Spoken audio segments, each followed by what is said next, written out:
What's up, guys? It's been since October 21st of 2023. I have not been able to drive my Wildcat and it's been bumming me out. Transmission went. I'm pretty sure it's the pump, but we're gonna find out once I get it yanked out.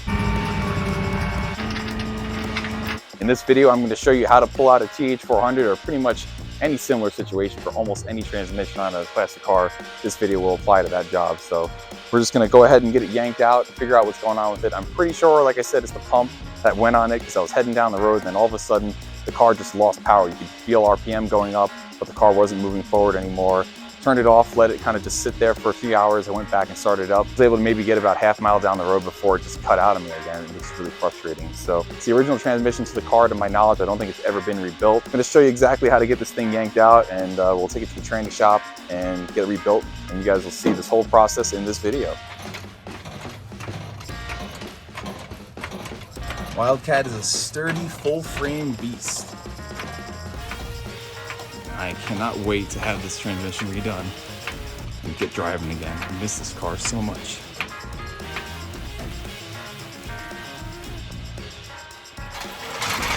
Take it out, fellas. Wildcat is in the air. Now we can go ahead and start on this job. What do you guys think? It's gonna be an easy job? 2 hours, or is this gonna turn into like a 6-8 hour nightmare? Guess we'll find out. All right, so now that she's up on jack stands, I'm gonna probably assess if I need to raise the car a little bit more in the front or not to have room to let it down, but I don't want it to be so high that it's hard to work on. We'll pop the hood, take a look, and I'm pretty sure that these bolts are pretty easy to access for the back of the bell housing. So we're looking back here, the back of the engine, looking at those bolts that are holding the transmission to the back of the engine block, and we're gonna loosen those up. Additionally, we're gonna have to release the transmission from the transmission crossmember right over here, going straight across. We're gonna have to take linkage off for the shifter. There's a sensor of coolant lines, and then the drive shaft itself coming out of the tail shaft of the transmission. So the TH400, a pretty standard transmission using V8s, and they're all the GM years and even into the 90s with like ambulances and other stuff too. So we'll get this thing pulled out. First things first, we'll get these U-bands disconnected here so we can get the drive shaft taken off of the rear end, and then we can pop it out of the transmission. We're gonna get these U-bands disconnected from the drive shaft.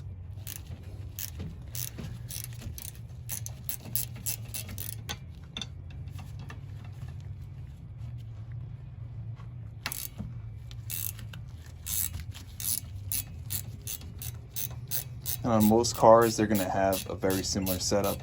Some of them, this setup here actually has the threaded portion going through the yoke with a nut on the backside, and others will have a band with a bolt that you'll have to get. But either way, same kind of idea on pretty much any car. When you got to pull a transmission, just start right here with getting the drive shaft released.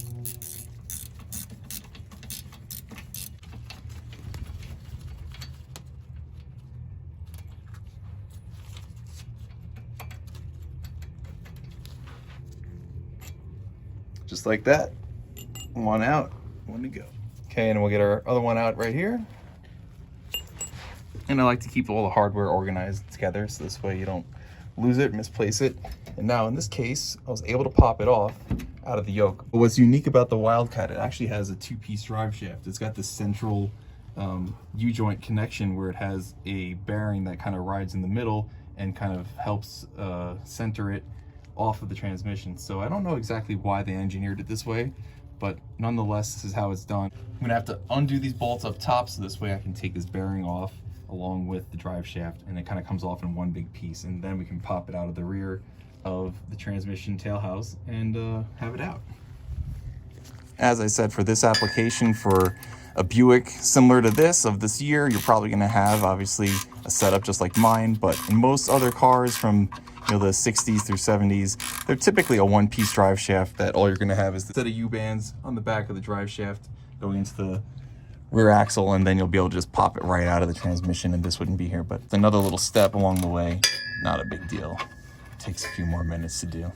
I definitely do not claim to know it all, so there's probably a Buick expert that's gonna watch this video that's known better than me as to why Buick chose to go with this two-piece drive shaft here. Maybe it's because of the overall length of the car, and a single drive shaft of the length it would take to span all the way back to the rear axle was too much, so they kind of needed to add this in here for stabilization. I don't know. maybe would have got kind of floppy along the way, and yeah, maybe this helps stabilize it. That's the first thing that pops into my mind, but I never actually looked up the answer as to why they did this. So go ahead and drop a comment if you do know the reason why.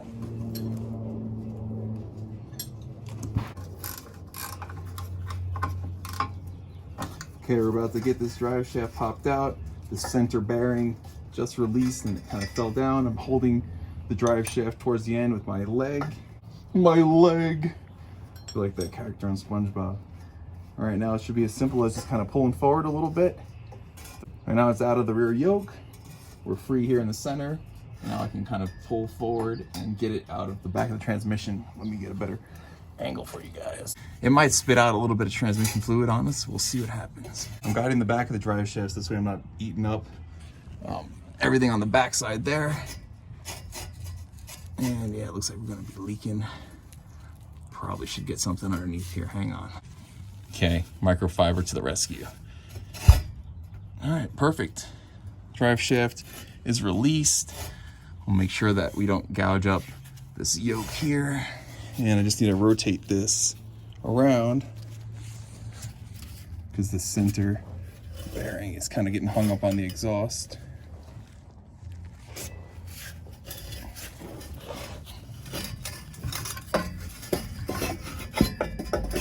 There we go. Okay, she's free. Put the front yoke down there so it doesn't get scratched up. And we can relieve the back side. Boom. Perfect. Drive shaft is out, and that is the first step to this whole process. So now, as I was evaluating further, I realized this is a big cross member. Usually cross members, hey, you guys know me by now, I'm a Mopar guy. I have owned this car for 17 years. This is actually my first car, but I don't usually work on this thing that much because it's honestly a really good driving car. It doesn't have a lot of problems. So I'm not really familiar as much with the construction underneath this thing as Mopar's. And here you've got central frame rails that usually come up about here, and then the transmission cross member bolts through with 2 bolts on both sides with the drive shaft going in between it. And usually you get unbolted about here and over there, but this one is going all the way across. And it looks like there's some peek through spots here in the frame and some bolts here, but I hope I don't have to take this thing out because it looks like kind of a beast.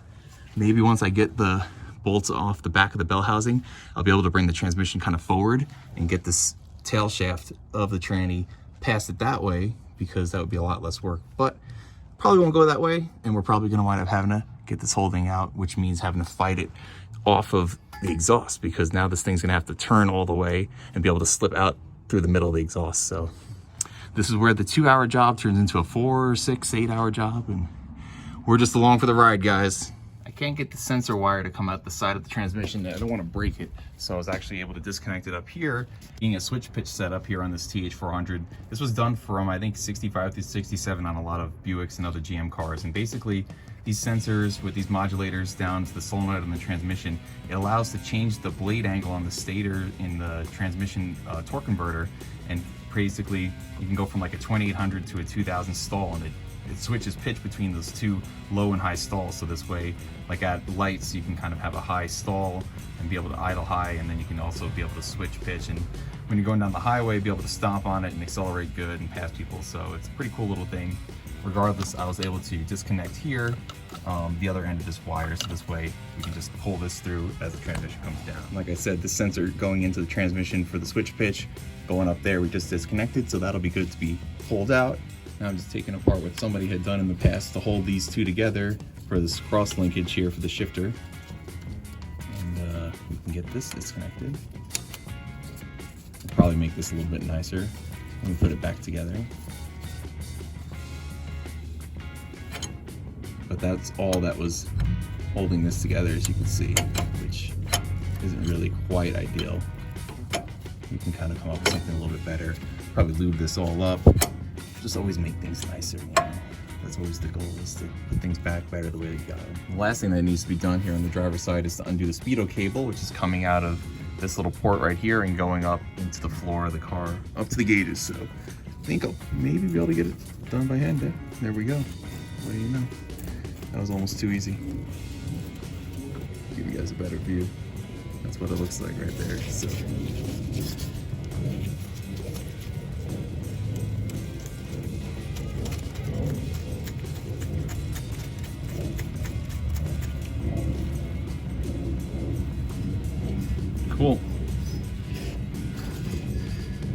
speedo cable disconnected. Here you can see there's actually 1, 2, 3 bolts on each side of the transmission bell housing, but that's the highest one, so it's actually gonna be really easy to even access these from down here. And another thing I'm trying to consider is, years ago, like after I first bought this car, I bought a brand new transmission pan for this thing. It's a little bit deeper, will hold a little bit more fluid. Obviously it'll sit down a little bit more, but you know, it's chrome and it's aftermarket, but there's nothing else really chrome and aftermarket on this car other than my Kragers. And so I don't know if I want to keep the original look. The only reason I consider that too is it leaks. And I think all of the flange along the side of this pan is probably wobbly and it doesn't seat properly against here. And so maybe we can kind of straighten that out, make it seal better, or maybe I'll just have a new one put on. I'm not quite sure, but that's one thing to consider too. To pull this, put a new filter in it, clean everything out of this whole transmission. It's gonna get rebuilt. Should have a new tail shaft seal, and this thing has leaked forever, and you can see all the black darkness underneath here from all the transmission fluid that just been spit out all underneath this car over the last 17 years that I've owned it, and who knows longer. So it'll be nice to have that rear seal redone. Pretty much everything should be resealed when I get this thing back, ideally, and this thing will be looking fresh, pretty clean. They should hopefully degrease it.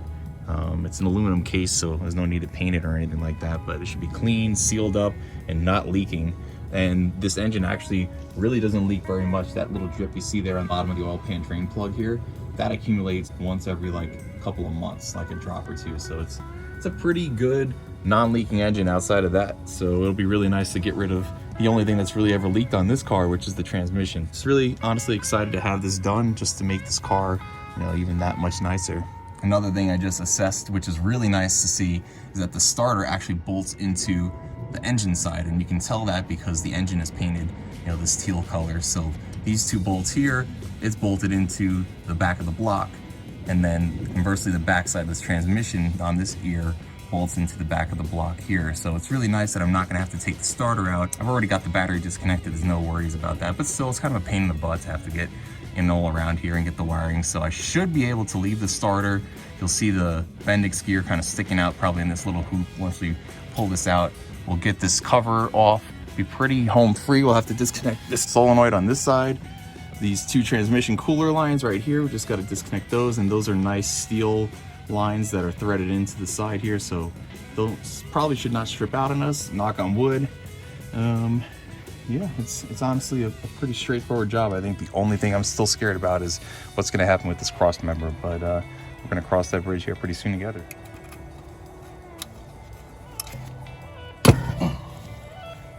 Cool. All right, we've got that disconnected. One less thing to do. We'll just have to put a new rubber line on here when we put it back together. This is old and weather checked, and it cracked on us, which is not a big deal at all. Those look like 5/8 to me. Let's see if I'm right. Let's go over here. Hey, what do you know? You do this long enough, you're able to eyeball things and know the right size.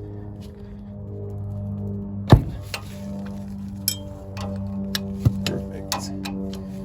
These might leak out a little bit, but they're higher than most of the components in the transmission, so it's probably whatever's in the line you might see come out.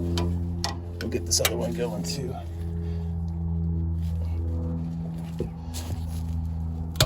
There we go. Nice. We love when we do not crack lines and break things, and we don't strip threads. That is a good feeling.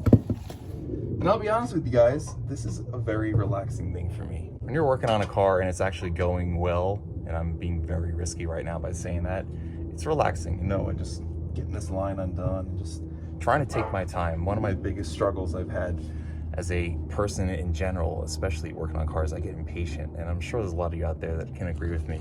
And you just want to get stuff done, you start getting flustered and frustrated when it's not going right. And just going slow and taking my time here is actually kind of therapeutic, so I've even got to the point right now where this is coming undone by hand. And look at that nicely flared line, double flare, and it is perfectly out of the way. This other one completed. Yeah, guys, try and learn from me and just try and be a little more patient. Sometimes things aren't going right. Take your time, because ultimately you're gonna figure it out. Another human put it together, you can figure it out too. There we go. A lot of people are afraid to work on their cars. They're afraid of them because you don't know anything, and that's kind of life, you know what I mean? When you don't know something, the unknown is scary. But honestly, I don't know everything I know right now from one day of doing this. And I've been doing this for a decade on my own, but in all reality, I've been tinkering since I was like, 10-year-old kid. I mean, it's just an accumulation of skills and time and lessons learned and mistakes over the years. So, sometimes people see my videos either here or on Instagram, whatever, and they think, whatever of me. And I just always want people to understand you can learn what I know, what I'm doing too. And hopefully watching this video, for example, is helping you learn something. But where I'm at right now, it didn't happen overnight. This is the accumulation of over a decade of me getting underneath the car like I'm doing right now with you guys, getting dirty, having a good time, busting knuckles, getting mad, getting happy again, and just figuring it out as I go. And that's part of what draws a lot of us car people to this whole passion and hobby. It's a big learning process, and it's a point of pride to put this thing together and see it back on the road after I finish this job. So another thing experience tells me is that if I was to try and drop this transmission down with these cooler lines sitting right here, as it comes down and goes this way, this tube here for the dipstick is going to grab on this and wind up ripping these lines out and bending them, ruining my nice double flares and just destroying this. So we want these out of the way, and so I'm going to zip tie them up and out of the way, so this way when the transmission ultimately comes down this way, it doesn't grab on these and rip them apart. And that's part of just lessons learned, And another thing I'm going to do is remove the cover on one side right now and actually empty this thing out, because this transmission is full of quarts of transmission fluid right now. And when I go to take this thing down, either from the front side where the torque converter goes in or the back side, it's just going to gush out, make a huge mess everywhere. So I'm just going to go ahead and drain it beforehand. This way the fluid has nowhere to make a huge mess on me. Okay, I zip tied those lines out of the way, and now there's not going to be any way for them to get caught as the transmission comes down. The last time I've taken a transmission out of a car was my Camaro, that silver Z28, for those of you that follow me, back in like 2014 or 15. So it's been like 9 years. And I was in this transmission in like 2007. I pulled this pan off and did a replacement for the filter in there. So it's been a minute. But I'm just going to let this front side of it kind of come down. So this way we can drain her out.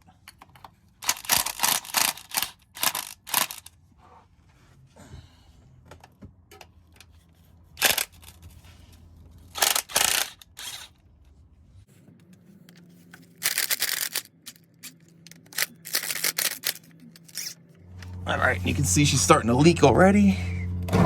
Make sure I'm catching it all. And there we go. You just let this drain out.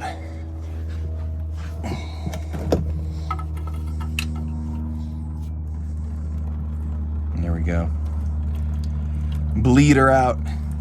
Save ourselves a lot of headache here in the future. All right, I think we've sufficiently bled enough out of it. We're gonna go ahead and just snug this back up, and we'll continue on with the job from here. And I've started cracking bell housing bolts loose here, and honestly this one wasn't all that tight, which is kind of scary. The second one is right here, and the third one is just on the other side of this dipstick tube, and then it'll be the same kind of orientation on the driver's side. So just keep going through getting these loosened up, and then I'm gonna have to get a jack, probably hold the back side of the engine, because this transmission is kind of what supports the back of the engine. The body mounts or the motor mounts are up front, so I don't want the back of the engine to sag down. And then I'll get a block of wood under here with the jack, and I'll lower the transmission down, and it should hopefully be how it goes.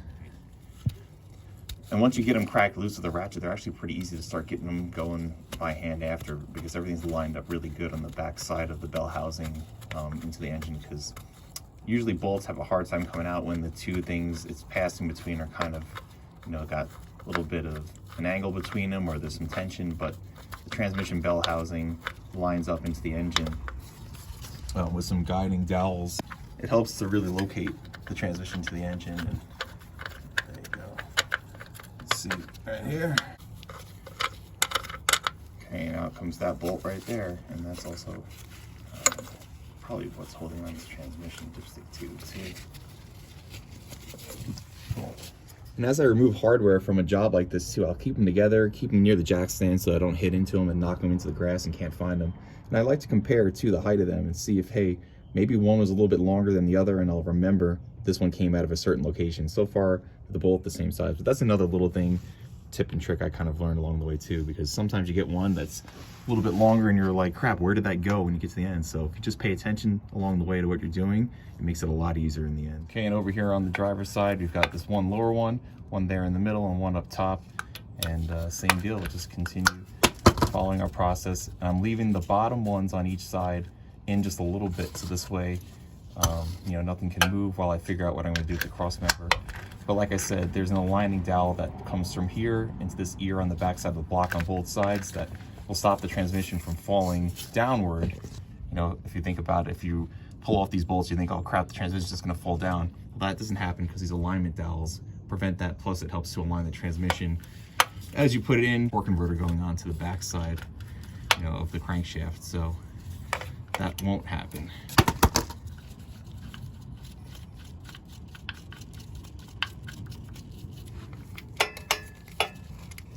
Got those two lower ones loosened up.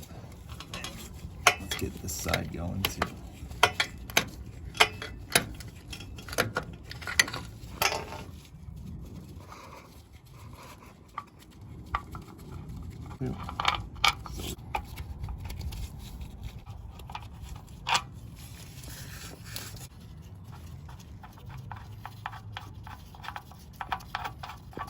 And I'll leave this one in here with just a few threads. So now we're gonna figure out what we're gonna do about this cross member, because if I try and lower this thing down in the front, it's gonna dump out a lot of transmission fluid that's held in the torque converter, and I've gotta keep the converter in it. And the converter is gonna wanna fall out of the front of the transmission. So I don't know, I'm gonna get this inspection cover out of the way too.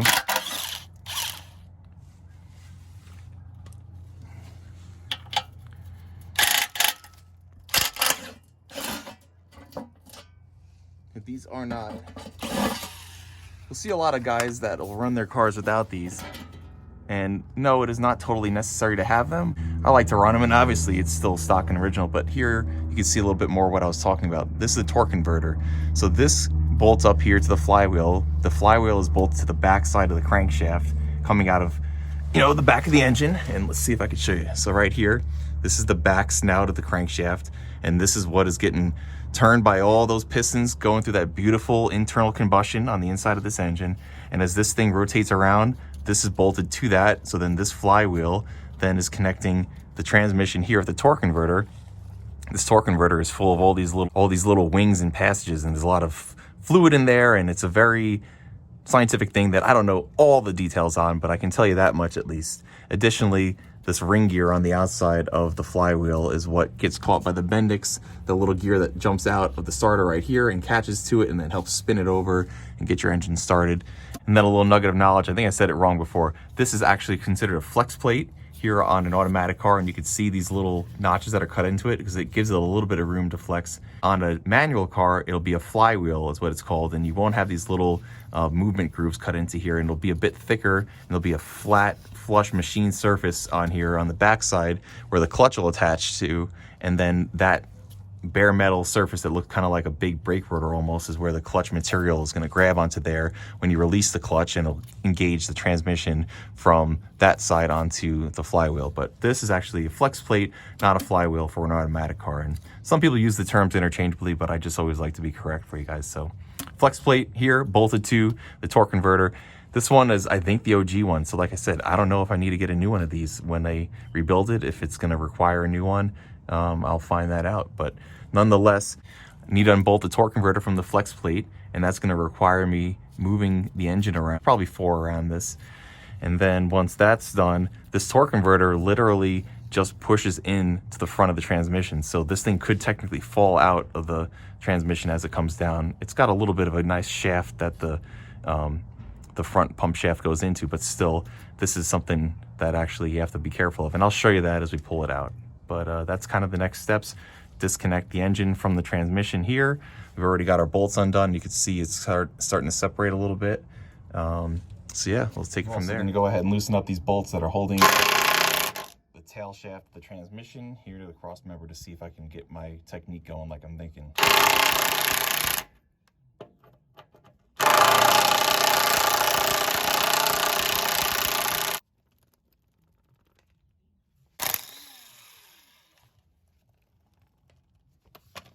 Okay, so now this is obviously sitting on top of the cross member, so it can't fall. That's just what holds it, you know, together up there. And there's a rubber mount that is all greasy and juicy. Oh, but that's what kind of keeps the transmission isolated from the cross member and gives a little bit of shock absorption as, you know, it's torquing through power and going down the road.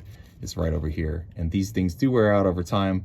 I'll take a look at what it looks like here and maybe we'll get a new one. So I just set this jack right at the back side here of the lower portion of the oil pan. So this way it's giving some rear support to the engine. Like I said, once that transmission goes to come out, the back side of the engine is going to want to hinge downward. So that'll stop that from happening. As you can see, these motor mounts are right here at the front of the engine, which is, you know, pretty much right here. And there's nothing now at the back side. So if your only hinge point here of being held on and then you got all that weight there, this engine is just going to want to go like this. So we're going to stop that. And like I said, another reason why I left this bolt here on both sides, you can see this dowel that is coming here through the engine side into the back of the transmission. It's starting to separate already. So if I pulled these bolts all out, there's a small chance that this whole thing could have just fell on its face once I disconnected the torque converter here from the flex plate. So it's another reason, just leave that little safety precaution there for yourself. And these bolts should be very tight on here. So if these are loose, that'll be concerning. Tight enough that I'm getting the engine to rotate before I'm getting these to break free, so that's a good sign. All right, I'm gonna hold a wrench on this side to counteract my force on the other side with the ratchets. So we'll continue on like this. Okay.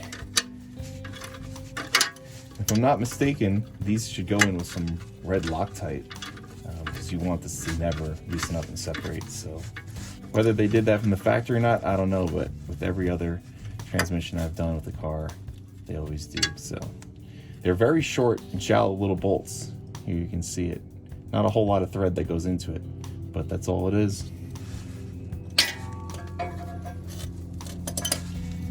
Okay, now I can use this ratchet here on this next bolt we're going to attack to move the engine around some more.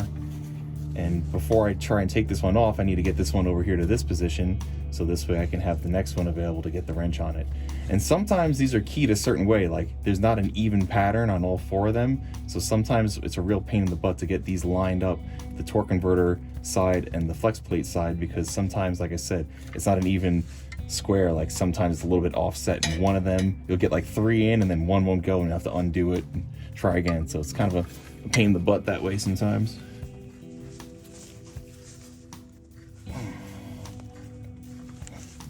Now, obviously, as you're doing this, be mindful of where your knuckles are facing, where your hands are, because if you slip, you know, you're using a lot of force here, you can go ahead and punch your way into a lot of pain.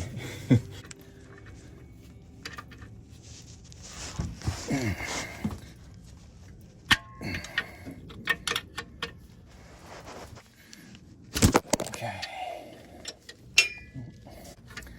Another easy way to go ahead and remind yourself of which exact orientation this went together. You can take a Sharpie and draw a little line here and like write A, and then on that one B, B, and then on the third one C, C, or 1, 2, 3, you know what I mean? Just 1, 1, 2, 2. So this way it's a corresponding number to match up from side to side. So when you go to put this back together on the torque converter, it'll tell you where it needs to go on the flex plate. But now if I get a new torque converter, obviously that's all out the window, but something to think about.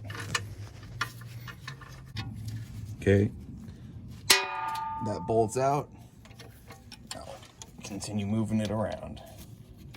So I managed to get this third one off, just catching a spot in compression where the ratchet was able to overcome it. So I thought there was 4, but there were only 3 on here. So that'll make it a little easier going back together.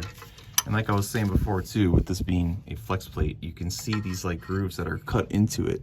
So there is a little bit of flexion that happens. This metal here that mounts to the backside of the crankshaft, it's going to flex a little bit as the torque converter, this whole system kind of moves in and out a little bit depending on output and torque and load. So it allows this to flex and have a little bit of play so that everything isn't super rigid and you don't beat stuff up too bad. as you're getting on it and driving around. So with that, the engine is officially disconnected from the transmission right now. The torque converter here can now slip off of the flex plate.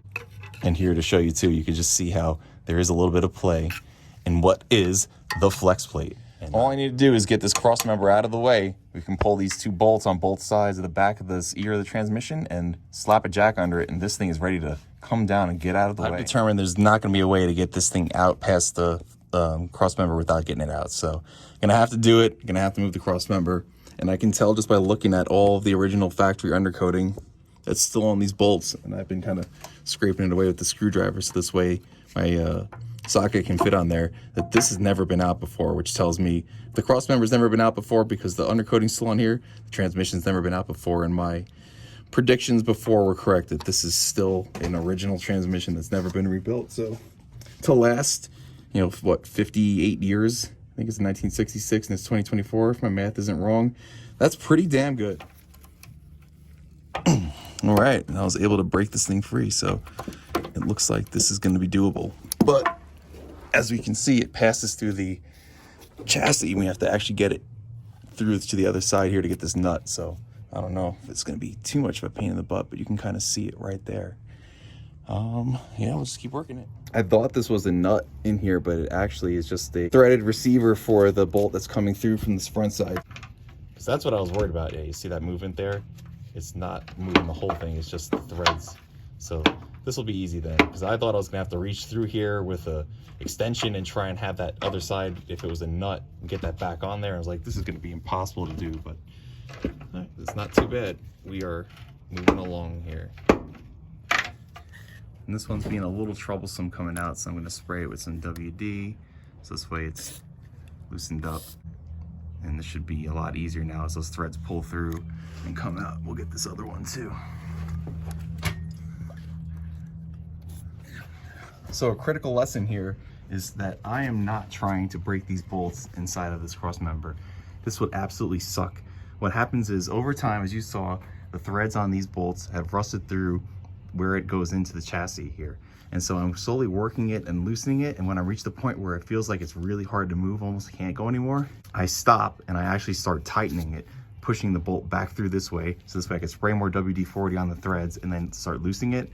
And once I get to the point where it's almost impossible to move again, that's when usually you break the head of the bolt off, and now you've got the body of that bolt with the threads stuck inside where it's supposed to come out, and now you have to try and drill this out.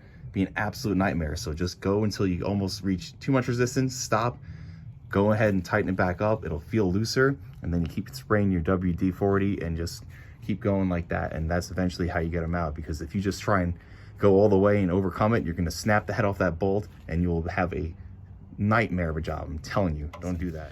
Now I'm reaching that point where it's kind of hard, so I'm going to go ahead, flip it back, and then start tightening it again, and it'll just kind of clear all that rust off the threads. And it's just going to be a slow process like this, but I'm telling you, this is 1,000 times better and less painful than that head of that bolt snapping off and the threads being stuck inside this chassis and then trying to have to drill it out. That sucks. So this is slow and steady, but this is what wins the race, boys.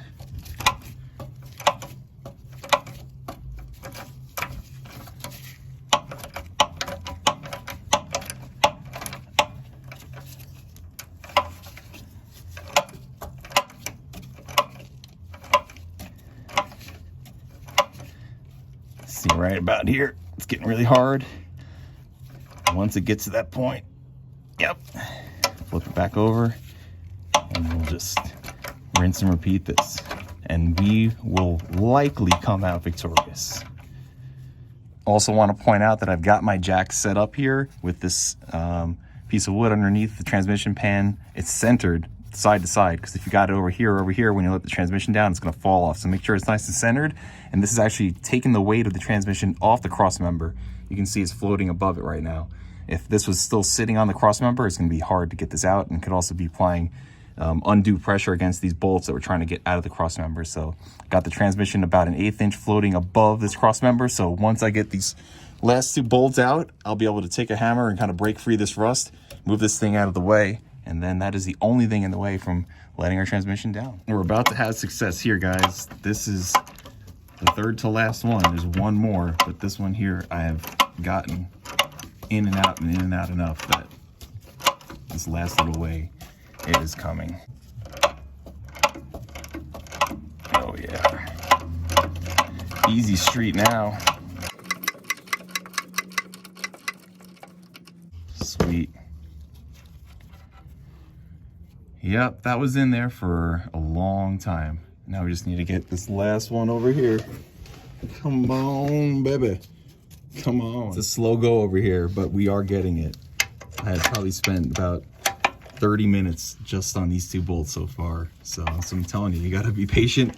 It gets frustrating, even though I know it's working. It's still frustrating me. And so that's when you get frustrated, that's when you make mistakes. So I'm just gonna have to keep going back and forth, like I said. Just back and forth. Don't let your impatience get the best of you. 5 minutes later, we are getting there. I've got maybe one or two more threads. It's that much. Just it's that little. Just back and forth to where I can just stop again and take a look and see. All right, we are making progress. So keep on it, Frank. Come on, baby. Well, guys, it was a valiant effort, but the son of a bitch snapped off, and that's exactly what we did not want to happen. That really sucks. Like, I was really being patient with it, but it broke. So what do you do in this situation? Well, at this point, we could still get this cross member out and over this, but then ultimately, once it's out of the way, I'm gonna have to get a drill bit and just slowly drill with a smaller bit and then expand to bigger and bigger bits, just drilling out, basically boring out the inside of that threaded part of the bolt out, and then try and preserve the female thread part that this goes into in the chassis, and be able to get a new bolt in there, because I'm not going to be able to access that to, like, you know, get a nut on the other side. So, oh, that really, really sucks. So, just going to go ahead and knock this thing out the way. Nice. Wonder what that went to. That's been up there a long time, and that's not from today's job. Interesting. Okay. Cross member is moving. All right, we're gonna get this side down. You guys can see the transmission is floating above, so we are good there. Let's get this guy going. Nice. Okay.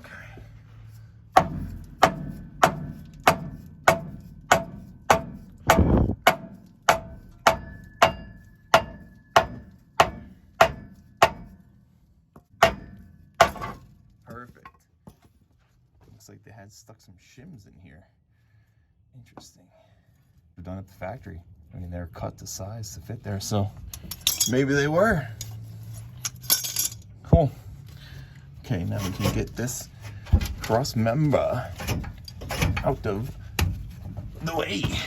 All right, with a couple more executive blows, I was able to get this thing past our not so studly little stud of a piece of mother. Anyway, so I got the cross member wiggled this way enough so that it's actually past the bottom of the transmission here. So now this is totally clear to come down. It's, you know, on an angle, kind of out of the way, hung up above the exhaust, but it's out of our way so we can get the train down. I was wanting to pull this thing out and repaint it and make it look nice, but until I get the exhaust out of the way, this is not coming out, and I'm just gonna have to deal with it. It's fine, because everything else underneath here still needs a redo. But we're just gonna pop those two bolts that are holding the front little ears of the transmission off, and we can get it out.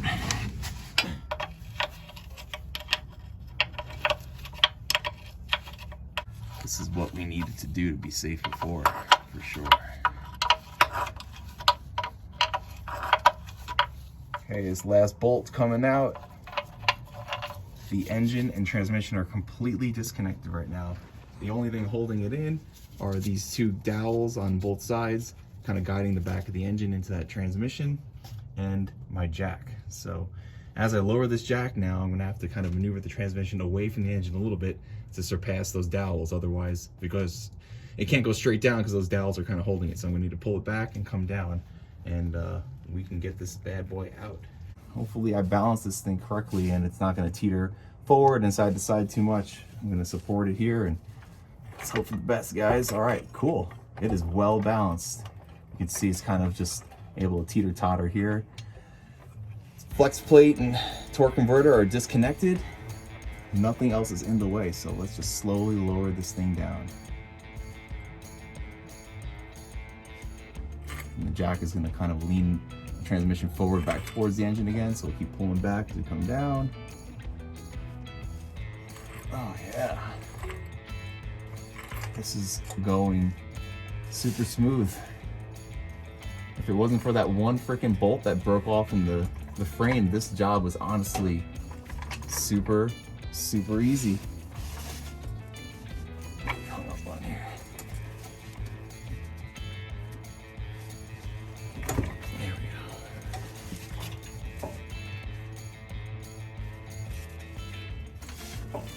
go. Transmission dipstick is just trying to grab onto something over here. Think we're good. And that's it, guys. Transmission is down. It is down. We did it. Hell yeah. What a fight. We started this at 4 o'clock and it is now 9 o'clock. So this was a fight. And like I said, the only casualty was that one bolt. Oh yeah. It's been a while since I've done this and I forgot.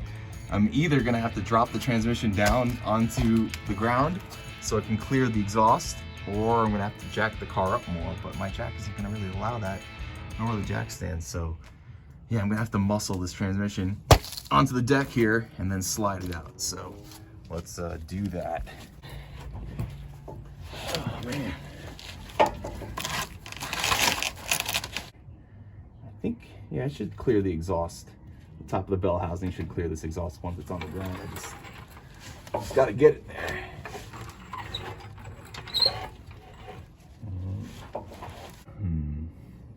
Yeah, I could jack the car up a little bit more. But if I jack the car up more, I've got to also jack the engine up, which is being supported by that jack, with it at the same time. So then that becomes a bit of a job. Yeah, it's never easy, huh? There's no way to go out to my right because I've got cross member and stuff in the way. We could go out the front maybe, but again, I've got a jack there. Just gonna have to muscle this bad boy down. It's getting rebuilt, so I can't be too afraid of hurting it, right? And I'm just gonna let this big sucker kind of fall towards me, and yeah, just gonna do that.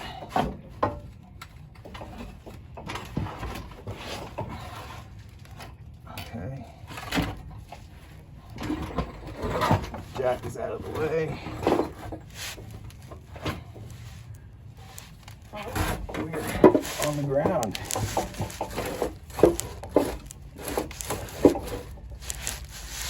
Barely hitting on the exhaust.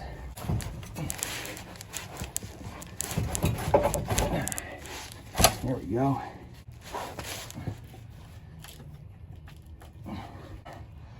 Let's try to get this dipstick out. Come on. There we go. Okay. Dipstick out of the way. Now we are clear. Oh man.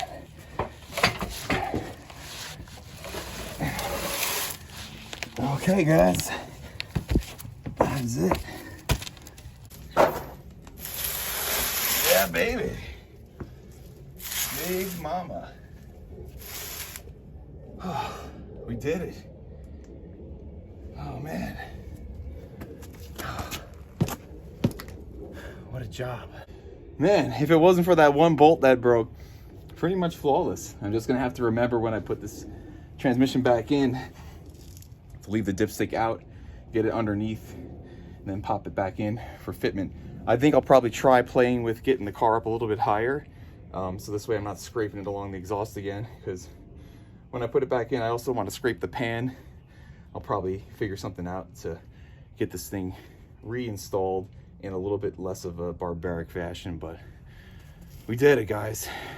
Nights like this, you feel like a man sometimes, you know, you just you come out here, make a mess out of yourself, and have a good time. So needless to say, transmission's out of the car. Now I can get this thing loaded up in the truck, take it down to the transmission shop, and we can figure out from there what we're gonna do. Like I said, this torque converter is, to my knowledge, the OG. And like I was saying before, there's the only thing holding this thing in right now is just the input shaft part of it just in there. So this will kind of wiggle out, and you can kind of wiggle it, and then there's a male end that sticks out on the back side of this torque converter that goes into the pump of the transmission. And so if I pop this out right now, it's going to gush fluid everywhere. I guess I need to anyway, because I don't want to leave this thing full of fluid before I bring it there. So maybe I'll show you guys. Wiggle it. There it is. So you can see what I was talking about here. Male end that goes into the output shaft and the front pump. And I think this part here, the pump, is what actually died and stopped pumping the fluid in it. Or maybe it was the torque converter. I don't know. We'll figure it out. So these things are very hard to drain out. I mean, there's so much going on inside with all those fins. You can flip this thing upside down, it'll drain, flip it back over, and it'll drain more, and it'll drain more. So might wind up just getting a new one. Like I said, we'll see what the transmission shop thinks. But I'll do my best to kind of drain it before we leave here.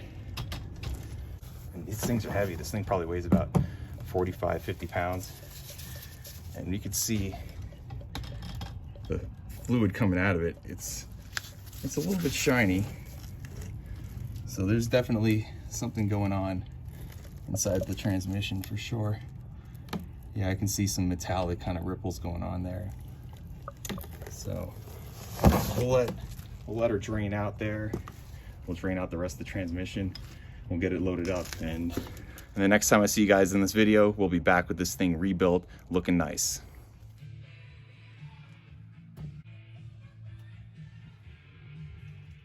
Oh yeah, here buddy.